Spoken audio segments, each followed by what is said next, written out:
Assalamu alaikum wa rahmatullahi wa barakatuh, everyone. Welcome back to the Faith Revival. So there's a very famous incident that took place that I'm going to bring back to the end of this episode. And that's the incident of a companion by the name of Hanzala radiallahu ta'ala anhu, who went to Abu Bakr radiallahu anhu and said, Nafaqa Hanzala. He said that I have become a hypocrite. Hanzala has become a hypocrite. He said, why? He said, because when we're with the Prophet sallallahu alaihi wasallam, we feel like our faith is full. I feel like I'm not connected to this world in any way whatsoever. Then I go back home and I'm overtaken by family and I'm overtaken by thoughts of the world, and it all goes out the window. And Abu Bakr radiallahu anhu, when he heard that, he said, well, in that case, Abu Bakr is a hypocrite too. So they both went to the Prophet ﷺ claiming to be hypocrites, and the Prophet ﷺ, he said that if you were to be with me the way, or if you were to be in your own time the way you are with me, لَصَافَحَتْكُمُ الْمَلَائِكَةِ, the angels would shake your hands. If you were able to maintain that level of Iman all the time, the angels would shake your hands. But he said, وَلَكِنْ سَاعَةً وَسَاعَةً, a time for this, a time for that. Not a time for good deeds and a time for major sin. Meaning there are going to be times where you're not going to be able to have that level of Iman and faith. Now, this is where it becomes interesting.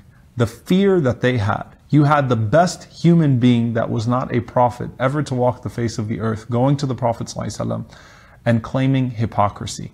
That actually was the character of the companions. Ibn Abi Mulaika, who was one of the second generation of the Muslims, he said, I met over 30 companions of the Prophet ﷺ. He says, ما أحد منهم يقول إنه على إيمان جبريل وميكائيل.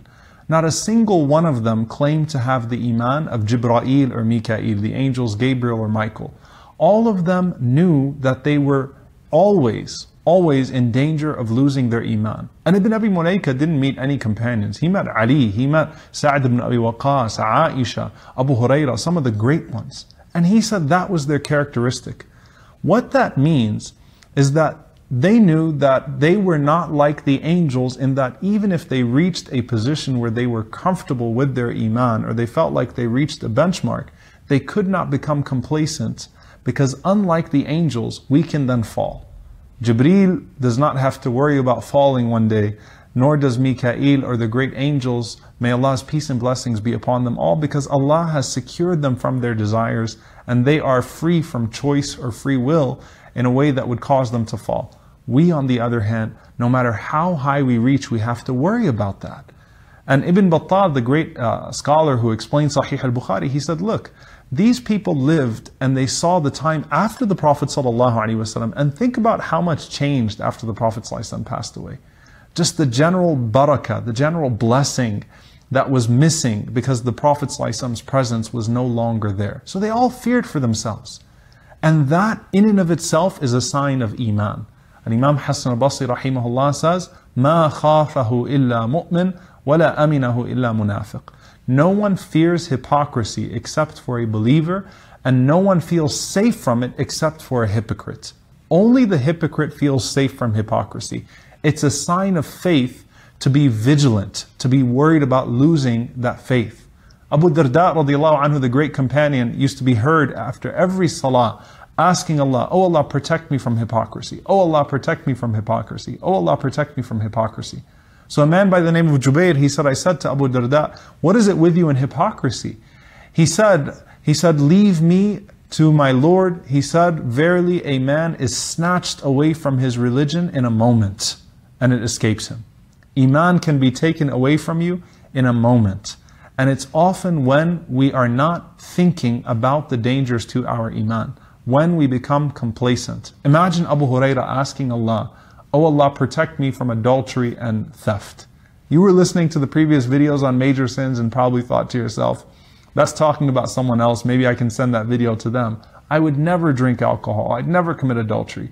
Abu Hurairah, the great muhaddith, the great companion who narrates all the hadith, said, oh Allah, protect me from drinking alcohol or from committing adultery. Why? Because when he said that shaitan, that the devil was at the highest point, and look where he fell to, because he wasn't vigilant. So this does not mean we become paranoid with our Iman. This means we always think with vigilance and we always protect it and guard it. And we don't leave it open and susceptible even to the major sins that we never think that we are capable of committing. That's where the problem is. It's part of Iman to feel protective, overly protective of your Iman. Now here's the beautiful thing about Hanzala. May Allah be pleased with him. Remember the Prophet ﷺ said the angels would shake your hands if you were to maintain that state of faith all the time.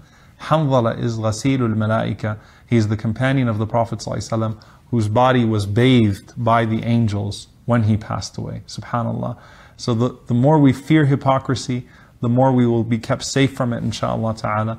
May Allah protect our Iman from ever being corrupted by a major sin or a minor sin, and protect us from ever feeling complacent with it, so that we do not fall into the things that we do not think we're capable of. May Allah protect us, and may Allah safeguard our Iman. Allahumma ameen. See you next time, inshaAllah. Assalamu alaikum wa rahmatullahi wa barakatuh.